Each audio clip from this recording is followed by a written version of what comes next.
Before we begin, tell us, where in the world are you watching from? Now, let's dive into today's story. Chapter 1.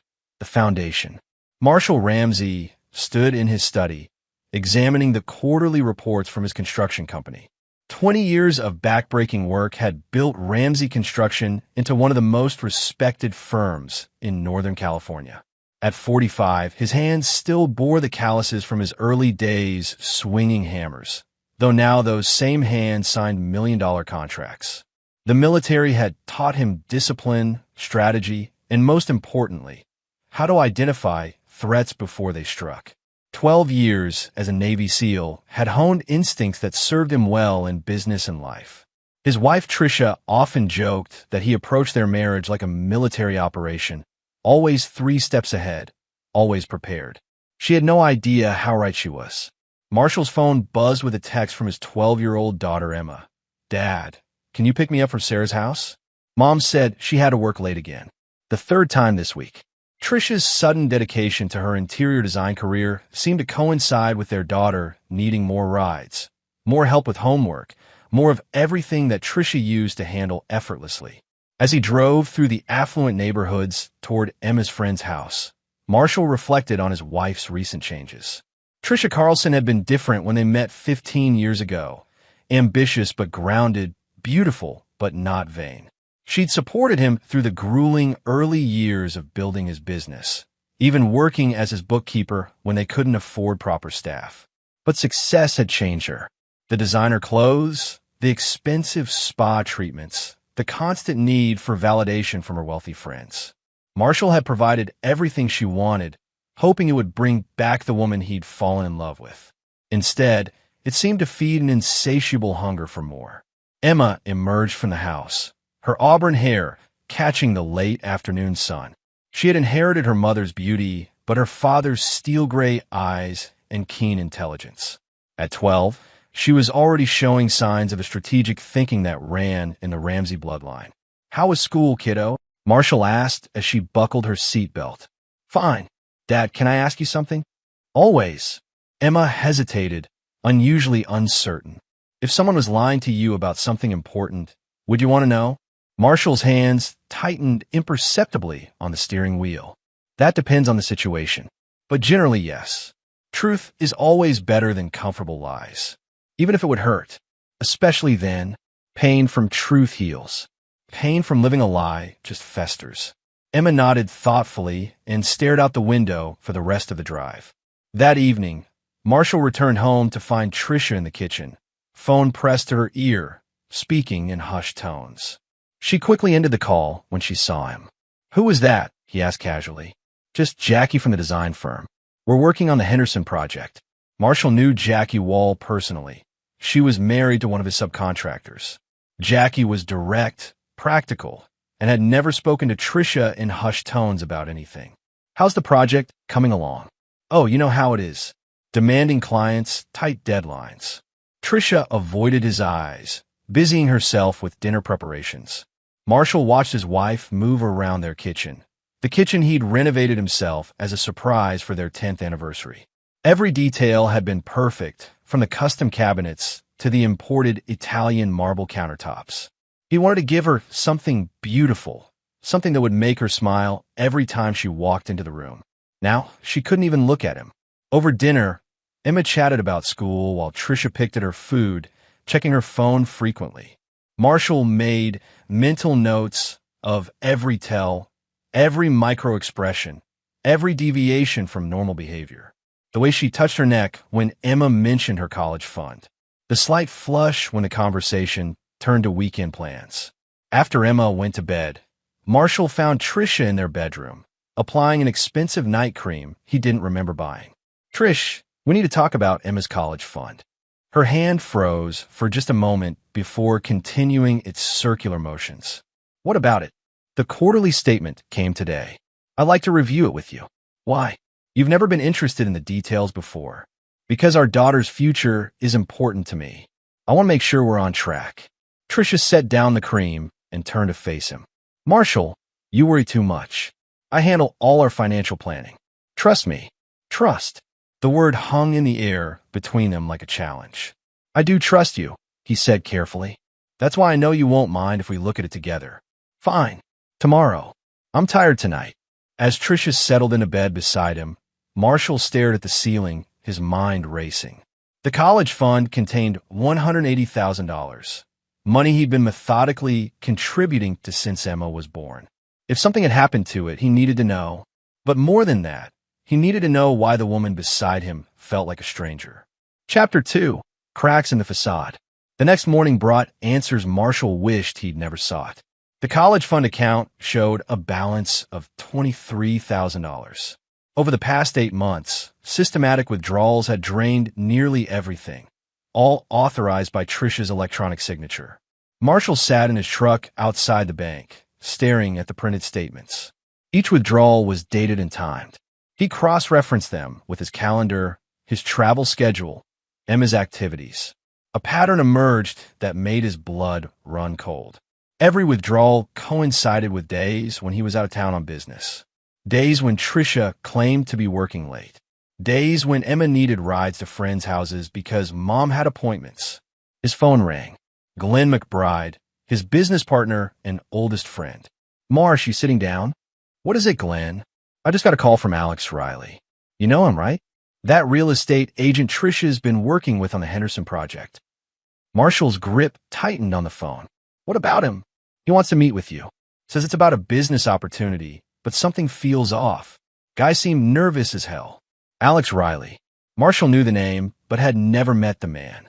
Tricia had mentioned him several times over the past few months, always in the context of work, always casually, always with just a little too much enthusiasm in her voice. Set up the meeting, Marshall said. This afternoon, if possible. You sure?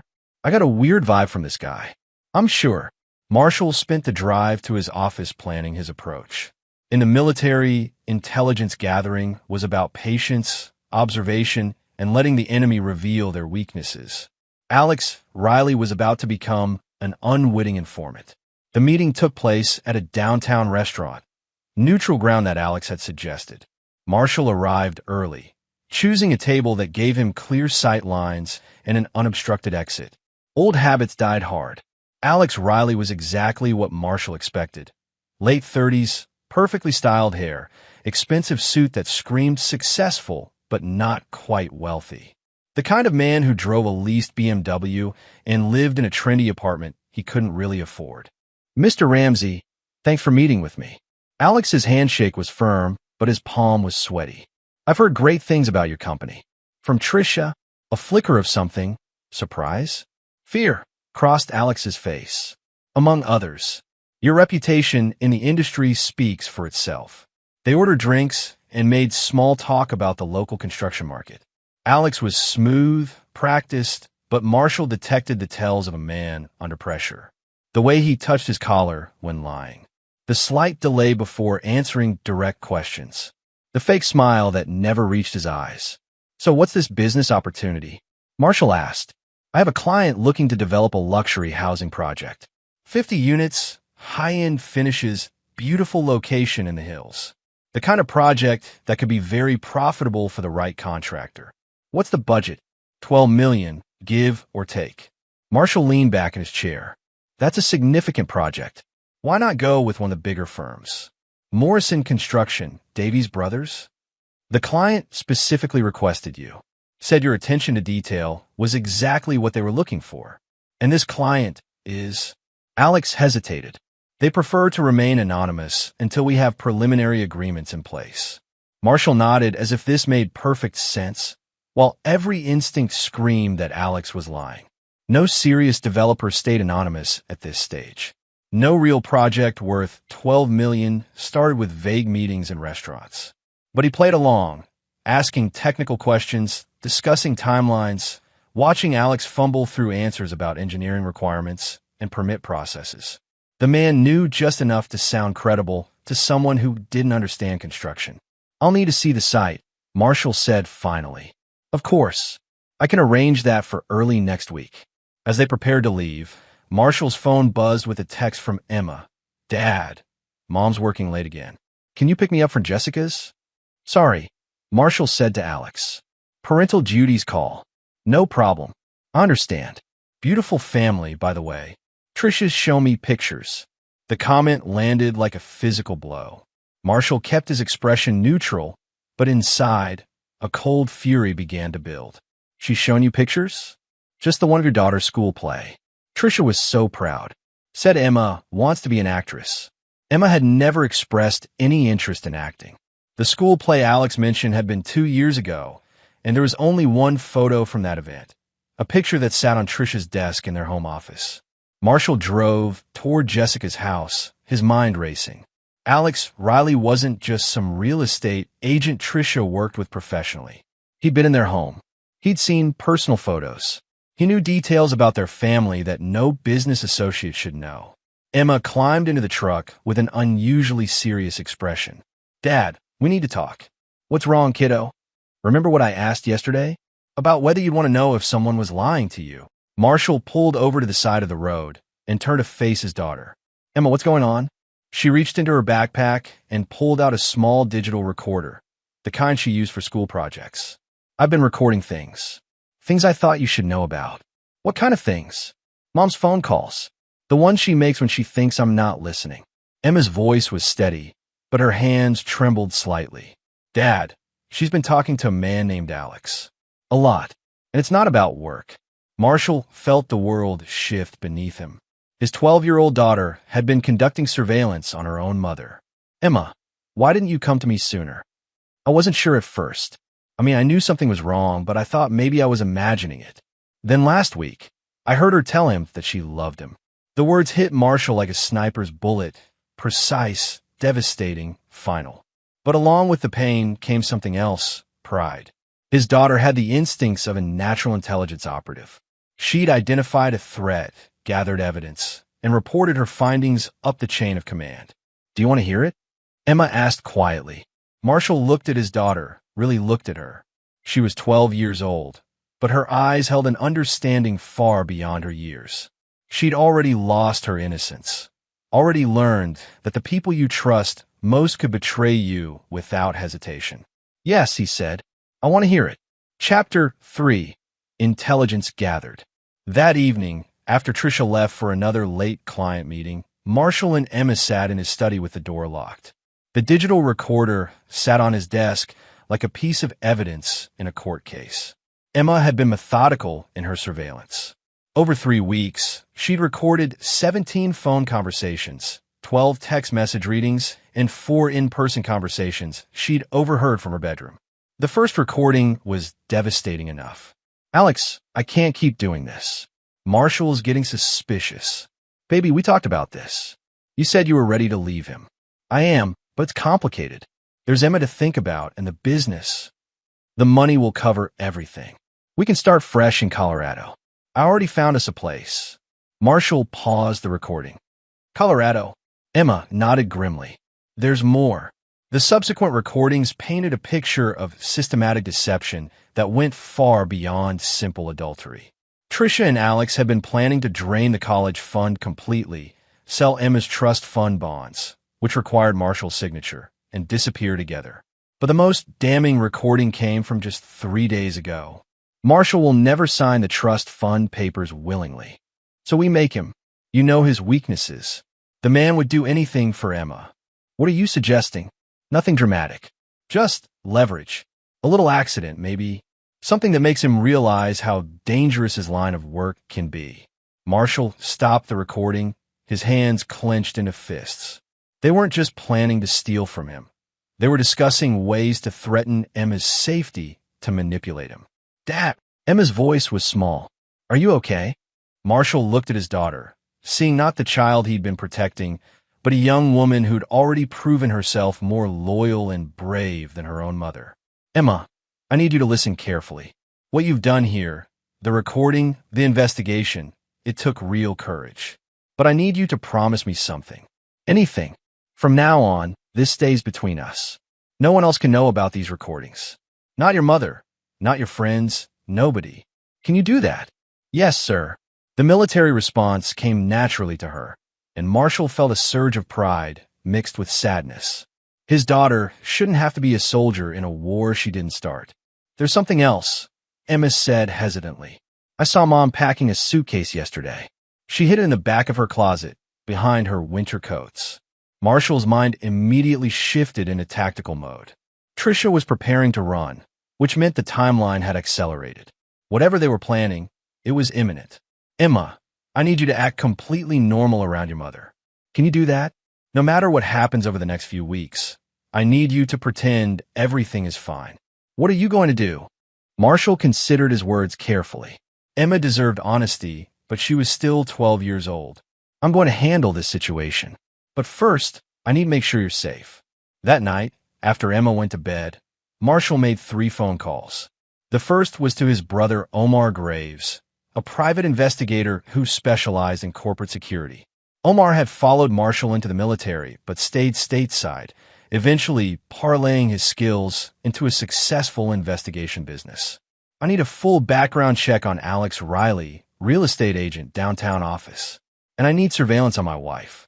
Professional grade, not amateur hour. Jesus, Marsh. What's going on? I'll fill you in tomorrow. How fast can you move on this? Give me 48 hours for the background, 12 hours to set up surveillance. The second call was to his lawyer, Nicholas Gilbert, who handled both business and personal matters for the Ramsey family. Nick, hypothetically, if someone forged my signature to access Emma's trust fund, what would be the legal ramifications? Fraud, identity theft, potentially grand theft, depending on the amounts. We're talking federal charges. Marshall, why? Just covering all my bases. I'll be in touch. The third call was to Glenn McBride. That meeting with Alex Riley? Set up another one. Tell him I'm interested in moving forward with the project, but I want to see the site first. Make it happen fast. Marsh, what the hell is going on? I'll explain later. Right now, I need you to trust me and do exactly what I ask. As Marshall lay in bed beside his sleeping wife, he felt the familiar calm that came before action. In the SEALs, this was the moment when planning transitioned to execution, when all the intelligence, preparation, and strategic thinking crystallized into decisive action. Trisha shifted beside him, murmuring something in her sleep. He studied her profile in the dim light, trying to remember when he'd first noticed the changes. The new jewelry she claimed was costume, but looked expensive. The sudden interest in fitness that required a gym membership across town. The gradual emotional distance that he'd attributed to stress from her business. All of it made sense now. His phone buzzed with a text message. He glanced at the screen, expecting a message from Omar or Glenn. Instead, it was from an unknown number. I know about the recordings. We need to talk. Tomorrow. Alone. Or Emma pays the price. Marshall's blood turned to ice. He looked at Trisha, still apparently asleep beside him. Then he quietly made his way to Emma's room, checking the locks on her windows, ensuring the security system was armed. Someone had just made the gravest mistake of their life. They'd threatened his daughter. Chapter 4. The Art of War. Marshall didn't sleep. Instead, he spent the pre-dawn hours in his study, planning 3 different operational scenarios while monitoring Emma's room through the security cameras he'd installed years ago. At 5:30 a.m., his phone rang. Omar, I've got preliminary information on your boy Alex Riley. Want the good news or the bad news first? Bad news. He's not just a real estate agent. Guy's got a history of targeting wealthy married women. 3 different cities over the past 10 years. Always the same pattern. Affair, financial manipulation, disappearance. And the good news? He's sloppy. Left a paper trail in Portland that suggests he's got gambling debts to some very unfriendly people. The kind who break kneecaps for late payments. Marshall processed this information. How much does he owe? Close to 200 grand, based on what I can piece together. That's probably why he's pushing the timeline with your wife. Speaking of which, did you get surveillance set up? Vans parked 3 blocks from your house with clear sight lines. My guy Tommy's got military experience. He knows how to stay invisible. At 7 a.m., Marshall watched Trisha go through her morning routine, every movement now loaded with new meaning. She was careful not to wake him, tiptoeing around the bedroom as she gathered clothes for what she claimed was a client site visit.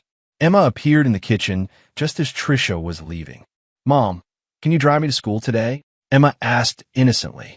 Sorry, honey. I have an early appointment. Your dad can take you. Marshall emerged from the hallway. No problem. Ready in 10 minutes, kiddo.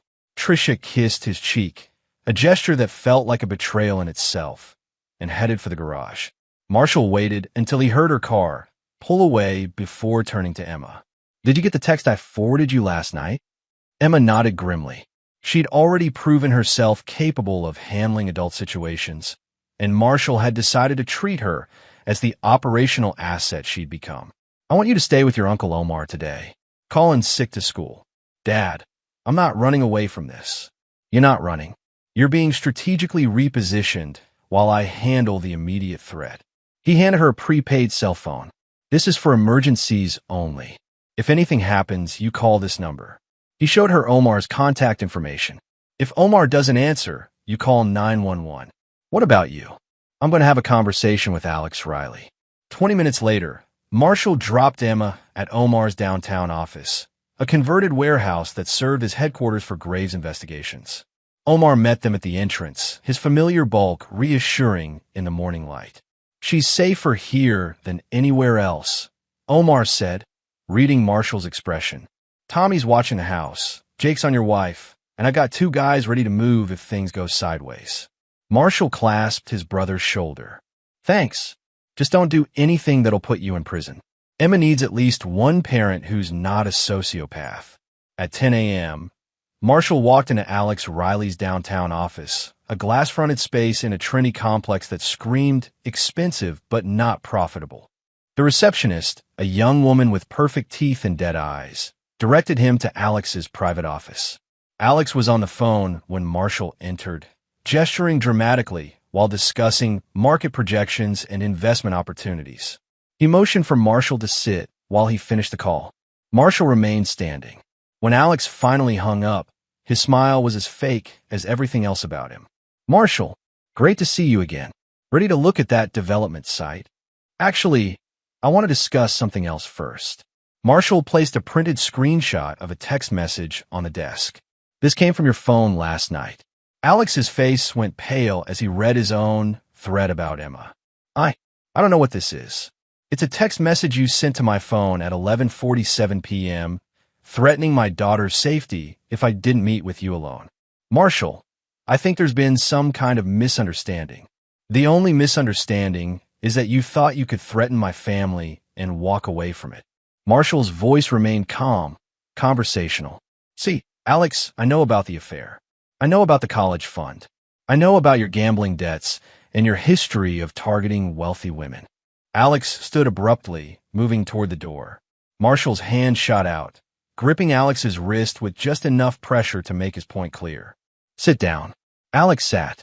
Here's what's going to happen, Marshall continued. You're going to call Trisha and tell her the plan has changed. Tell her you need to leave town immediately. Gambling debts, dangerous people, whatever story you want to use. But you're going alone.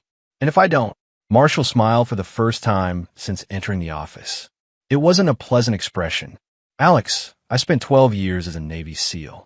I know 47 different ways to kill a man with my bare hands, and about half of them look like accidents.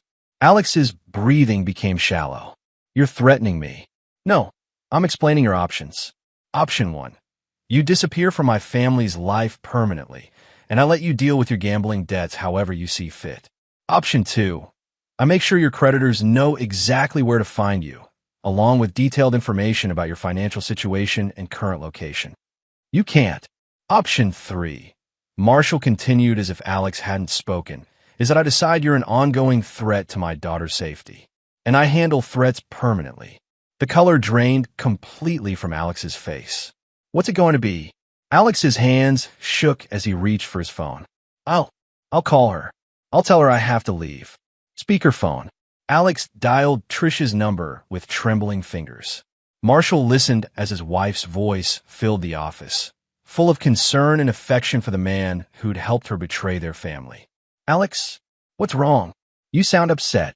Trisha, I have to leave. Tonight, some people from Portland found me, and if I don't get out of town... What people?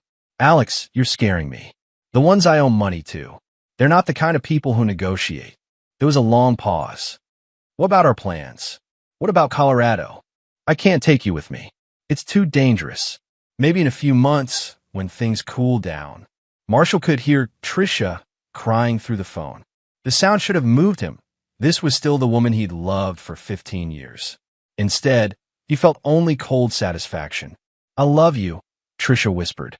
"I love you too," Alex replied, his eyes fixed on Marshall's face. "But I have to go." After the call ended, Marshall stood. "You have 6 hours to be out of the state. If I see you again, if you contact my wife again, if I even hear your name mentioned in this town, I will end you. Do we understand each other?" Alex nodded frantically. "Oh, and Alex, the money you took from my daughter's college fund, you're going to return every penny." "I don't have it. I already paid most of it to my creditors." Marshall leaned across the desk, his face inches from Alex's. "Then you better figure out how to get it back. Because if Emma's college fund isn't fully restored by the end of the week, those gambling debts will be the least of your problems." As Marshall walked out of the office, he felt the familiar rush of a mission accomplished. Phase 1 was complete. Now it was time to deal with his wife. Chapter 5, The Reckoning. Marshall returned home to find Tricia sitting at their kitchen table, still in her work clothes, staring at her phone with tears streaming down her face. She looked up as he entered, and for a moment he saw a glimpse of the woman he'd married. Vulnerable, lost, genuinely devastated. Then he remembered the recordings Emma had made, and his sympathy hardened into tactical assessment. "Rough day at work?" he asked, hanging up his keys. Tricia wiped her eyes. Alex had to leave town suddenly.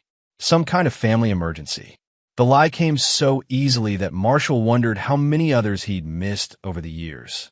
How many client meetings and work emergencies had actually been something else entirely. That's unfortunate. I hope everything works out for him. "Marshall, can we talk? I mean, really talk." Marshall sat across from her at the table where they'd shared thousands of meals, where Emma had done homework, where they'd planned their life together. "What's on your mind?" I think we need to consider some changes in our marriage." Marshall kept his expression neutral. "What kind of changes?" "I've been thinking about what I want out of life. What makes me happy? And I don't think this," she gestured around the kitchen, "is working anymore. This being our marriage? Marshall, we're different people than we were 15 years ago. We want different things. Maybe it would be better if we took some time apart." The conversation felt surreal. His wife was asking for separation while sitting in the kitchen he'd built for her, surrounded by the life he'd worked 18-hour days to provide, apparently oblivious to the fact that he knew about her affair. What about Emma? She's resilient. Kids adapt. And it's not like we'd be fighting or anything. We could handle this maturely, like adults. Marshall studied Tricia's face, noting the micro-expressions that revealed her true emotional state. The slight elevation of her left eyebrow when she mentioned Emma, a tell that indicated she was lying about something important. The way she touched her wedding ring while talking about separation, a subconscious gesture suggesting guilt. "Have you thought about counseling first? Trying to work through whatever problems we're having?" Tricia's pause lasted just a beat too long. "I don't think counseling would help. Some things can't be fixed, Marshall. Such as, we don't connect anymore. When was the last time we really talked? Really shared something meaningful?" The irony was devastating. They were having the most meaningful conversation of their marriage, and she had no idea. "You're right," Marshall said finally. "We should separate." Surprise flashed across Tricia's face. Apparently she'd expected more resistance. "Really? If that's what you want, then yes. I won't force you to stay in a marriage that makes you unhappy." "What about the house? And Emma's custody?" Marshall had spent hours that morning with Nicholas Gilbert, mapping out the legal landscape. "We'll work out the details. I assume you'll want to move out fairly quickly. Actually, I was thinking maybe you could stay somewhere else for a while, just until we figure things out permanently." Of course, she wanted him out of the house so she could continue her deception more easily, probably hoping Alex would change his mind about leaving town once the coast was clear. "That worked for me. I could stay at Glenn's place for a few weeks." Relief flooded Tricia's features. "Thank you for being so understanding about this. I know it can't be easy." Marshall stood and moved to the window, watching a neighbor walk their dog in the fading afternoon light. "Tricia, can I ask you something?" "Of course." In all the years we've been married, have you ever felt like I didn't support your dreams? Like I held you back somehow? The question caught her off guard. No, Marshall, you've always been supportive. This isn't about anything you did wrong. Then what is it about? A long pause. Sometimes people just grow apart. It's nobody's fault. Marshall turned back to face her. You're right. Sometimes they do. That evening, after Trisha left for what she claimed was a dinner with girlfriends, Marshall packed his suitcase. But instead of going to Glenn's house, he drove to a downtown hotel where Omar had reserved a suite under a false name. Emma was waiting for him in the sitting area, homework spread across the coffee table. How did it go with Alex? She asked without looking up from her math problems. Alex won't be bothering us anymore. And Mom? She asked for separation. Emma's pencil stopped moving. Are you going to give her one? Marshall sat beside his daughter on the couch. Emma, I want you to know that none of this is your fault. And no matter what happens between your mother and me, that will never change how much I love you. I know that, Dad, but that's not what I asked. Marshall smiled despite the circumstances. His daughter's directness was refreshing after hours of Trisha's manipulation and Alex's lies. Yes, I'm going to give her a separation. In fact, I'm going to give her exactly what she wants. Emma looked up from her homework. Why do I get the feeling that's not good news for Mom? Because you're smart enough to understand that sometimes getting what you want isn't the same as getting what you need. Over the next 3 days, Marshall orchestrated his apparent departure from the family home with military precision. He made a show of moving clothes and personal items to Glenn's house, complained to mutual friends about Trisha's sudden desire for space, and played the role of the confused, hurt husband perfectly. Meanwhile, Omar's surveillance team documented every move Trisha made. She contacted Alex 17 times in the first 2 days, growing increasingly frantic when he didn't respond. She drove past his office building 4 times. She even called the hospital to ask if anyone named Alex Riley had been admitted. On the 3rd day, she did something that confirmed Marshall's worst suspicions about her character. She went to Emma's school and checked her out early, claiming a family emergency. Then she drove to the bank. Omar's man Tommy followed them inside and watched from a distance as Trisha attempted to access Emma's trust fund. The account required 2 signatures, Marshall's and Trisha's, but Tommy observed her practicing Marshall's signature on a piece of scrap paper. She was planning to forge his name. Tommy's earpiece crackled with Omar's voice. She's going to try it. Get pictures of everything. But Emma, sitting beside her mother at the bank manager's desk, spoke up in a clear, carrying voice. Mom, didn't Dad say we needed to wait until he got back from his business trip before we did anything with my college money? The bank manager looked confused. I thought you said your husband was aware of this transaction, Mrs. Ramsey. Trisha's face flushed. He is. Emma's just confused about the timeline. Actually, Emma continued innocently, I'm pretty sure Dad said not to touch my trust fund without him being here. Maybe we should wait.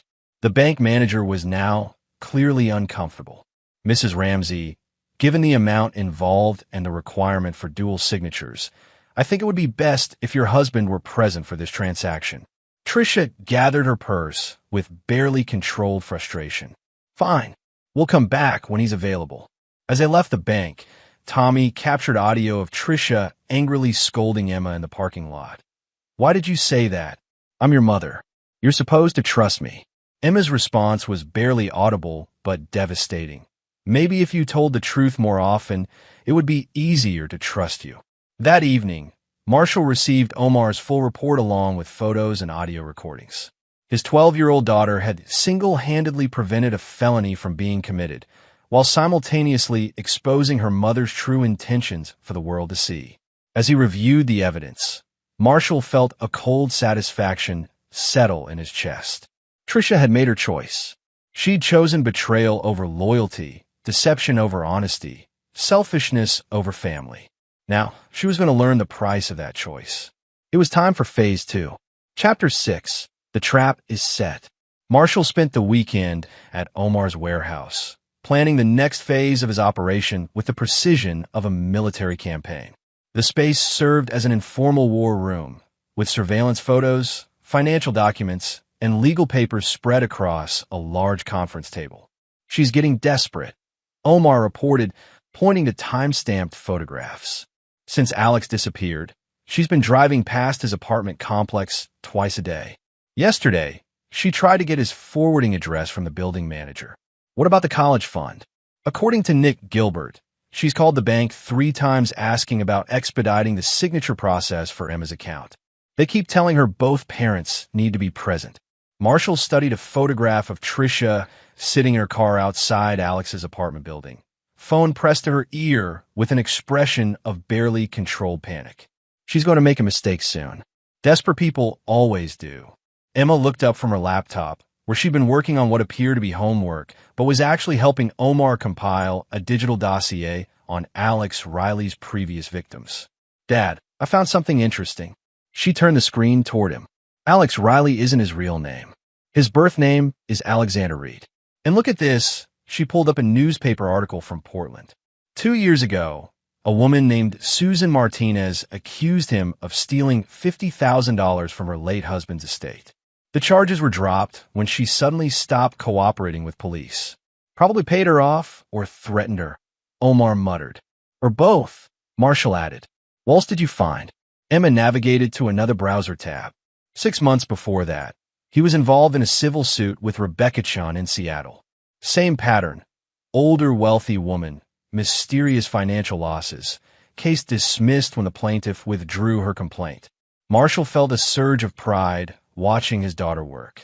Emma had inherited his analytical mind and attention to detail, but she'd also developed an intuitive understanding of human nature that went beyond her years. There's something else, Emma continued. I cross-referenced the dates of Alex's previous relocations with Mom's credit card statements from the past year. She pulled up a spreadsheet that showed a timeline of Tricia's spending patterns. Look at this. Last February, right after Alex supposedly moved here from Portland, Mom started getting cash advances on her credit cards. Small amounts at first, but they've been increasing. Omar leaned over to examine the data. She's been giving him money. How much? Marshall asked. Emma clicked to a summary tab. $43,000 over the past 10 months. All cash advances, all from different ATMs around the city. The picture was becoming clearer. Alex had identified Tricia as a mark, cultivated the relationship over months, slowly extracted money through the affair, and then escalated to targeting Emma's college fund when Tricia's available credit ran out. Dad, Emma said quietly, there's something else. I checked Mom's browser history on the home computer. Marshall waited. She's been researching divorce law, specifically how assets are divided in California and what rights she'd have to my trust fund if you died. The words hit Marshall like a physical blow. What do you mean if I died? Emma pulled up a series of screenshots. She's been visiting websites about life insurance policies, accidental death benefits, and something called wrongful death settlements. She spent 3 hours last week reading about workplace accidents in the construction industry. Omar and Marshall exchanged glances. The conversation Alex and Tricia had recorded about creating leverage through a little accident suddenly took on a much more sinister meaning. Emma, I want you to print all of this and give it to Nick Gilbert. This is evidence of conspiracy. Already done. I also made backup copies and store them in 3 different cloud accounts. Marshall looked at his daughter with a mixture of awe and sadness. At 12 years old, she was already thinking like a seasoned intelligence operative, protecting evidence and covering operational security. But she should have been worried about middle school drama and homework, not her mother's potential involvement in a murder plot. There's one more thing, Emma said hesitantly. I don't think Mom knows that Alex is really gone. I think she thinks he's just hiding from the gambling people, and that he'll come back for her eventually. Why do you say that? Because she's still acting like someone who has a future plan. She's not acting like someone whose boyfriend just abandoned her. She's acting like someone who's waiting. Marshall considered this. Emma was right. Tricia's behavior suggested she believed Alex would return, which meant she didn't understand that Marshall had discovered their affair and driven Alex away permanently. That gives us an advantage, Marshall said finally. She'll keep following the original plan, thinking Alex is going to reappear at some point.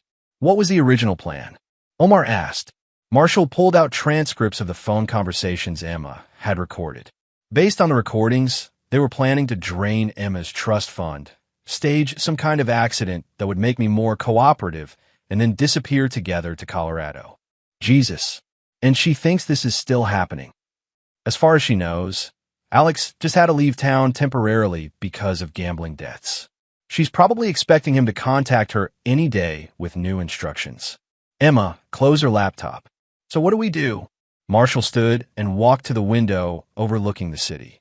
Below, people were going about their normal lives, working, shopping, spending time with families they could trust. The contrast with his own situation was almost overwhelming. We're going to give her exactly what she wants, he said finally. We're going to let her think the plan is working. Ow! Marshall turned back to face them. Emma, how would you feel about going on a camping trip with your old man? Somewhere remote, somewhere cell phone reception might be spotty. Understanding dawned in Emma's eyes. You want her to think something happened to you. Not something fatal, but something that would explain why I'm not available to sign bank documents or ask inconvenient questions. Omar grinned. A hunting accident, maybe? Something that lands you in a hospital outside the area? Exactly. And while I'm supposedly unconscious in some remote medical facility, Trisha will have the opportunity to show us exactly how far she's willing to go to get what she wants. Emma was quiet for a long moment. Dad, what if she tries to do something to me while you're gone? Marshall knelt beside his daughter's chair. Emma, I would never put you in real danger. Omar's going to be watching you every second, and we'll have backup plans for every possible scenario. But more importantly, I don't think she'll hurt you. You're worth more to her alive than dead. You're the key to the trust fund. Besides, Omar added, your mom doesn't know that you're aware of what's going on. As far as she's concerned, you're still just a 12-year-old kid who doesn't understand adult problems. Emma smiled for the first time in days. She has no idea how much trouble she's in, does she? Marshall returned his daughter's smile. None whatsoever. As they finalized the details of their plan, Marshall felt the familiar calm that came before decisive action. Trisha had made her choice when she betrayed their family. Alex had made his choice when he threatened Emma's safety. Now, they were going to learn that Marshall Ramsey was not a man who forgave betrayal. And he never forgot. Chapter 7. Into the Woods. Monday morning arrived with the crisp clarity of autumn in Northern California. Marshall made his final preparations while Trisha went through her morning routine, unaware that her husband was orchestrating the endgame of their marriage. Emma played her part perfectly at breakfast, chattering about school projects and weekend plans while secretly coordinating with Omar through hand signals they practiced. She'd proven herself remarkably adaptable to operational requirements, a skill that would serve her well in the coming days. Dad, can we go camping this weekend? Emma asked as Trisha gathered her purse and work materials. I haven't been to the mountains in forever. That sounds like a great idea, Marshall replied. It's been too long since we had some father-daughter time. Trisha looked up from her phone. Camping? This weekend, just overnight. There's a site up near Lake Tahoe that Emma's been wanting to see. It seems kind of sudden. Marshall shrugged. We both need a break from all the stress lately. Some time in nature might do us good. Emma nodded enthusiastically. Please, Mom. We'll be back Sunday evening. Trisha's expression was conflicted. On one hand, having Marshall and Emma out of town would give her more freedom to contact Alex or handle financial matters. On the other hand, the timing felt coincidental given her recent bank visit. I suppose it would be good for you two to spend time together, she said finally. After Trisha left for work, Marshall made a phone call to Nicholas Gilbert. Nick, I need you to do something for me. Call Trisha this afternoon and tell her you need to meet about updating my life insurance policy. Make it sound routine, but mention that the payout has increased substantially since my business has grown. Marshall, what are you planning? Just reinforcing some information she might find interesting. Can you do it? Yeah, but I'm getting worried about where this is all heading. Trust me, Nick. Everything I'm doing is completely legal. That wasn't entirely true, but Nick didn't need to know about the more aggressive aspects of Marshall's plan. At 3 p.m., Marshall and Emma loaded camping gear in his truck while Omar's surveillance team documented every move from their concealed positions. To any observer, they looked like a father and daughter heading out for a weekend adventure. The reality was significantly more complex. They drove north toward the mountains, but instead of heading to Lake Tahoe, Marshall took a series of back roads that led to an abandoned mining camp Omar had scouted earlier. The location was perfect, remote enough to be believable, but close enough to civilization for rapid extraction if needed. Once they reached the camp, Marshall set up their legitimate camping equipment, while Emma established communication protocols with Omar using satellite phones that couldn't be traced through normal cellular networks. Phase 1 begins at 1800 hours, Marshall said, checking his watch. That gives Trisha time to get home and start wondering why we're not answering our phones. At exactly 6 p.m., Emma placed a call to Trisha's cell phone using a prepaid phone that couldn't be traced to either of them. "Mom? It's Emma. Something happened." Trisha's voice was immediately panicked. "Emma, what's wrong? Where are you?" "We're at the camping site, but Dad had an accident. He was setting up our tent near this cliff, and some rocks gave way." "Oh my God, is he hurt?" Emma's performance was Oscar-worthy. Her voice shook with exactly the right amount of fear and uncertainty. "He fell about 15 feet. He's unconscious, and I can't wake him up. There's blood. Emma, call 911 right now." "I tried, but my phone doesn't have any signal up here. I had to hike to a high spot just to call you." "Where exactly are you?" "I'll call for help." Emma provided coordinates that would lead search teams to the abandoned mining camp, where they would find evidence of an accident, but no actual victims. "Mom, I'm scared. Dad's breathing, but he won't wake up, and I don't know what to do." "Baby, listen to me. I'm going to call 911 and the sheriff's department. They'll send a helicopter to get you both. Just stay with your father and keep him warm, okay?" "Okay. But Mom, what if?" "Don't think like that. Your father is strong. He's going to be fine." After Emma ended the call, Marshall felt a complex mix of emotions. Trisha's panic and concern had sounded genuine, and for a moment, he wondered if he'd misjudged the depth of her betrayal. Then Emma showed him a text message that had arrived on her regular phone during the call. It was from Trisha, sent just 3 minutes after their conversation ended. "Emergency at home. Can't pick you up today. Take the bus." "Mom." The text was intended for Alex, sent to the number she'd been using to contact him for months. Even in the midst of a family crisis, Trisha's first instinct was to reach out to her lover. Marshall's momentary doubt evaporated. 20 minutes later, Emma's satellite phone buzzed with an encrypted message from Omar. "Mountain rescue deployed. Sheriff's helicopter en route to coordinates. Trisha left house immediately after your call, heading toward bank." The trap was working perfectly. While search and rescue teams combed the mountains looking for victims who weren't there, Trisha was racing around town trying to access funds that would soon be frozen by court order. Nick Gilbert had already filed emergency paperwork citing suspicious financial activity and potential fraud, but the legal wheels wouldn't start turning until morning. That gave Trisha exactly one night to reveal her true intentions. At 10 p.m., Emma's regular phone received another call from Trisha. "Emma? Thank God. I've been calling for hours. Are you okay? Where's your father?" Emma's voice was perfectly calibrated to convey exhaustion and trauma. "They airlifted Dad to a hospital in Carson City. The doctors won't tell me anything because I'm not 18. I'm driving there right now." "What hospital?" Emma provided the name of a medical facility that Omar had confirmed would have no record of Marshall's admission. "Mom, they said Dad has a serious head injury.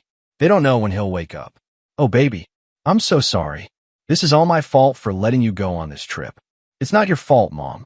It was just an accident." "Emma, listen carefully. I need you to come home with me tonight. We'll drive back to the hospital together in the morning." "But what if Dad wakes up and I'm not here?" "The doctors will call us. Right now, you need rest and a proper meal. You've been through enough." Emma agreed to meet Trisha at the hospital, knowing that Omar's team would intercept them before any actual contact occurred.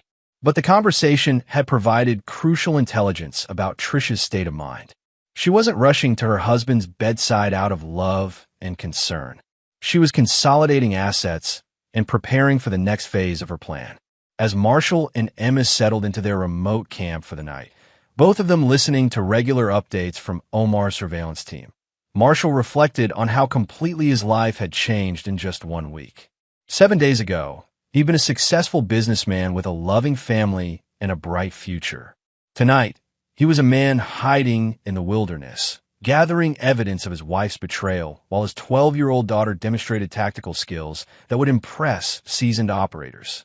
But he felt no regret about the path he'd chosen. Trisha had started this war when she decided to betray their family. Now she was going to discover that Marshall Ramsey always finished what others started, and he never lost. Chapter 8. The Net Closes. Tuesday morning brought news that confirmed Marshall's worst suspicions about his wife's character. Omar's voice crackled through the satellite phone at 6 a.m. "You're not going to believe what she did last night." Marshall and Emma were already breaking camp, preparing for the next phase of their operation. They'd slept in shifts, monitoring communications and ensuring their fictional scenario remained believable to outside observers. "Tell me, after she couldn't find you at the Carson City Hospital, she drove straight home and started packing. Not just clothes, everything valuable. Jewelry, artwork, important documents. Then she made 3 phone calls."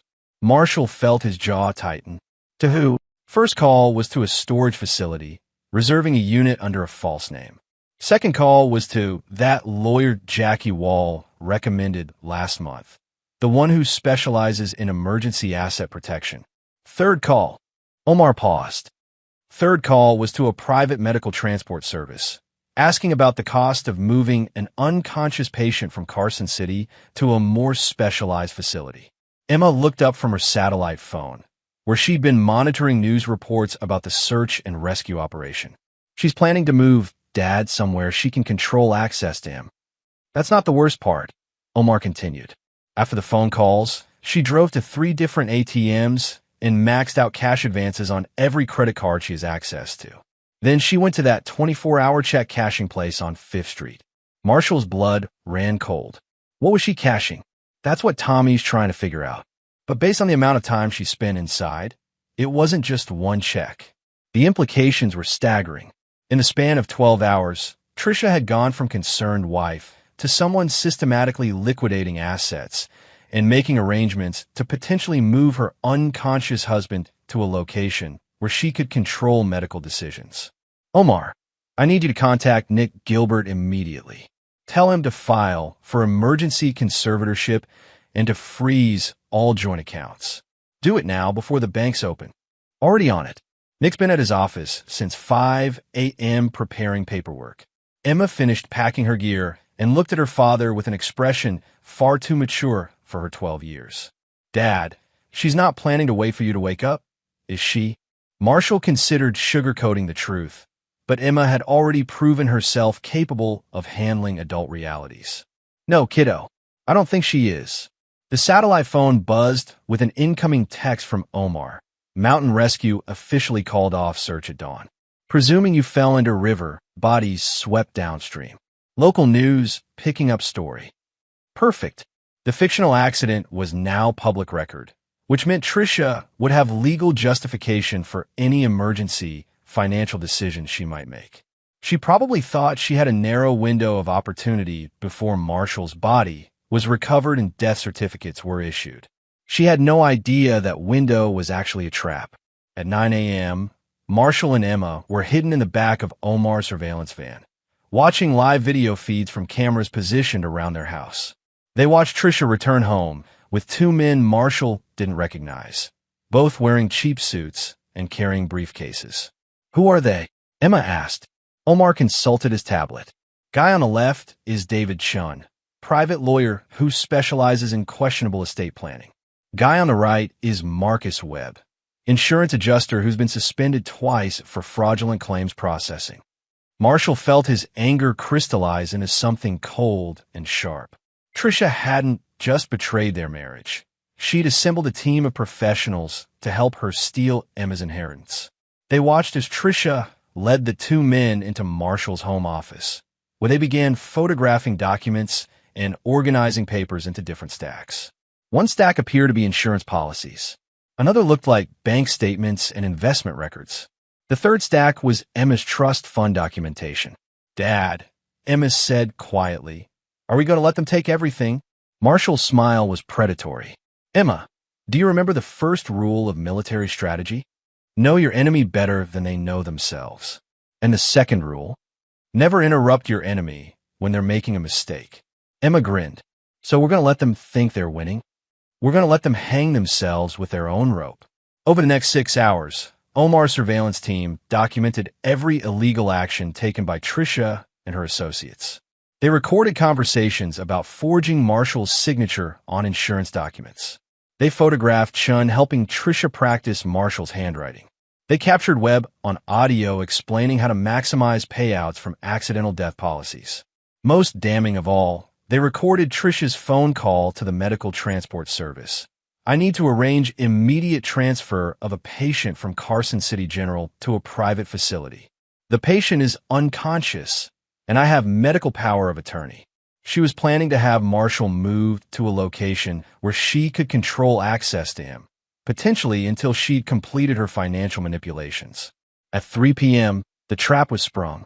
Nicholas Gilbert arrived at the house with a sheriff's deputy and a court order freezing all Ramsey family assets, pending investigation of suspected fraud. Omar's surveillance footage had provided sufficient evidence for a judge to issue emergency protective measures. Marshall and Emma watched from the van as Tricia's carefully orchestrated plan collapsed in real time. The lawyer Chin attempted to destroy documents, but was stopped by the deputy. Webb tried to leave through the back door, but found his car blocked by another police vehicle. Tricia herself stood in the middle of her kitchen, the kitchen Marshall had renovated as a gift, and screamed at Nick Gilbert about harassment and illegal search procedures. Mrs. Ramsey, Nick said calmly, "You're welcome to contact your own attorney. But these accounts remain frozen until we can verify the legitimacy of your recent financial activities. My husband is missing, possibly dead. I have every right to protect my family's assets." Actually, you don't. California law requires a waiting period before death can be legally presumed, and it certainly doesn't authorize forgery or insurance fraud. Tricia's face went white. "I don't know what you're talking about." Nick opened his briefcase and pulled out printed screenshots of the surveillance footage. "Mrs. Ramsey, we have video evidence of you practicing your husband's signature and audio recordings of you discussing fraudulent insurance claims. I strongly recommend you contact a criminal defense attorney." As a sheriff's deputy began reading Tricia her rights, Marshall felt a complex mix of satisfaction and sadness. This was the woman he'd loved for 15 years, the mother of his child, his partner in building a life together. She was also someone who'd been willing to steal from her own daughter and potentially manipulate her husband's medical care for financial gain. Emma touched his arm. "Dad, are you okay?" Marshall looked at his daughter, strong, loyal, intelligent beyond her years, and realized that while he was losing a wife, he was gaining something even more valuable: absolute certainty about who could be trusted. "I'm fine, kiddo. Better than fine, actually. What happens now?" Marshall watched as Tricia was handcuffed and led toward a police car, her carefully constructed plan in ruins around her. Now we finish this. The final phase of Marshall's operation was about to begin, and this time, there would be no escape route for anyone who betrayed his family. Chapter 9. Justice Served.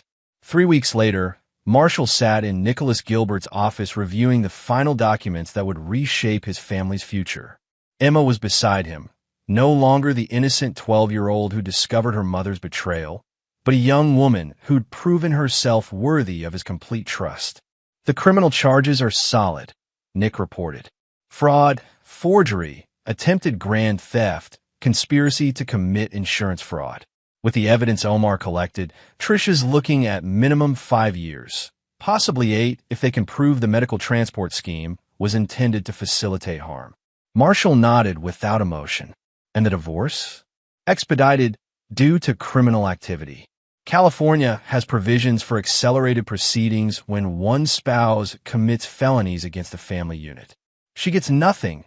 No alimony, no property division, no custody rights." Emma looked up from her phone, where she'd been tracking the status of Alex Riley's situation. "Dad, Alex was arrested in Nevada yesterday. Apparently those gambling debts caught up with him." Marshall had ensured that information about Alex's location and assets reached the right people at exactly the right time. The 2 men who'd come looking for Alex were not known for their patience with defaulted loans. "What about the money they took?" Emma asked. Nick consulted his notes. Alex managed to return about 60% before his unfortunate encounter with his creditors. The rest will come from the sale of Trisha's personal assets, jewelry, car, everything she tried to hide in that storage unit. So Emma's college fund will be fully restored. With interest, actually, the court ordered punitive damages that more than compensate for the emotional distress caused. Marshall felt a deep satisfaction at this news. Emma's future had been the primary target of Trisha's betrayal, and seeing it not just restored but enhanced felt like justice properly served. There's one more thing, Nick added hesitantly. Trisha's lawyer contacted me yesterday.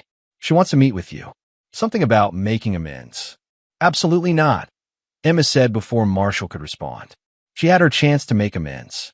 She chose Alex instead. Marshall studied his daughter's face, seeing the steel that had emerged over the past month. Emma had lost her innocence, but she'd gained something more valuable, the knowledge that she could handle whatever life threw at her. What do you think, kiddo? Should I hear what she has to say? Emma considered this carefully. Dad, you taught me that when someone shows you who they really are, you should believe them. Mom showed us exactly who she is. Meeting with her now just gives her another opportunity to manipulate the situation. Marshall felt a surge of pride. At 12 years old, Emma understood strategic thinking better than most adults. You're right. Nick, tell her lawyer the answer is no. We have nothing to discuss. As they left Nick's office, Emma was unusually quiet. Finally, as they reached Marshall's truck, she spoke. Dad, do you think she ever really loved us? The question hit Marshall harder than any of Trisha's betrayals. I think she loved the idea of us. The security, the lifestyle, the image of being a successful family. But real love, the kind that puts other people before yourself, I don't think she's capable of that. I'm sorry. For what? For recording her phone calls. For spying on my own mother. For helping you trick her. Marshall stopped walking and turned to face his daughter. Emma, look at me. You have nothing to apologize for. What you did wasn't spying. It was protecting your family. You saw a threat, you gathered intelligence, and you reported it to the appropriate authority. That's exactly what you should have done. But she's still my mom. Yes, she is. And that makes what she did even worse, not better. Parents are supposed to protect their children, not steal from them. Emma nodded. But Marshall could see she was still struggling with the complex emotions of having helped bring down her own mother. Kiddo, let me ask you something. If you had to do it all over again, knowing what you know now, would you change anything? Emma thought for a long moment. No, I do exactly the same thing. Because protecting you and protecting my future was more important than protecting her lies. Marshall felt his chest tighten with emotion. His daughter had faced an impossible choice and made the right decision, even though it cost her the comfortable illusion of a happy family. I'm proud of you, he said simply, as they drove home to the house that was now truly theirs, free from deception and betrayal. Emma asked one final question. Dad, what if she gets out of prison and tries to contact me? Marshall's expression hardened. That won't happen. How can you be sure? Because part of her plea agreement includes a permanent restraining order. She's legally prohibited from contacting either of us for the rest of her life. If she tries, she goes back to prison. And Alex won't be bothering anyone for a very long time. His creditors were thorough in their collection efforts. Emma didn't ask for details, and Marshall didn't offer them. Some aspects of justice were better left unexamined. That evening, as Emma worked on homework at the kitchen table and Marshall prepared dinner, the house felt peaceful in a way it hadn't in months. The constant undercurrent of tension and deception was gone, replaced by the comfortable quiet of two people who trusted each other completely. Dad, Emma said without looking up from her math problems. Yeah, I know this has been hard for you. Losing Mom, are you going to be okay? Marshall smiled as he watched his daughter, brilliant, loyal, strong, bent over her homework in the kitchen he'd built for a woman who'd never deserved it. Emma, I didn't lose anything important. I found out what was really valuable, which is you, your trust, your loyalty, your courage. Everything else was just illusion. Emma looked up and smiled. So what do we do now? Marshall considered the question. They had their house, their business, their future secured. They had each other tested and proven. They had justice properly served.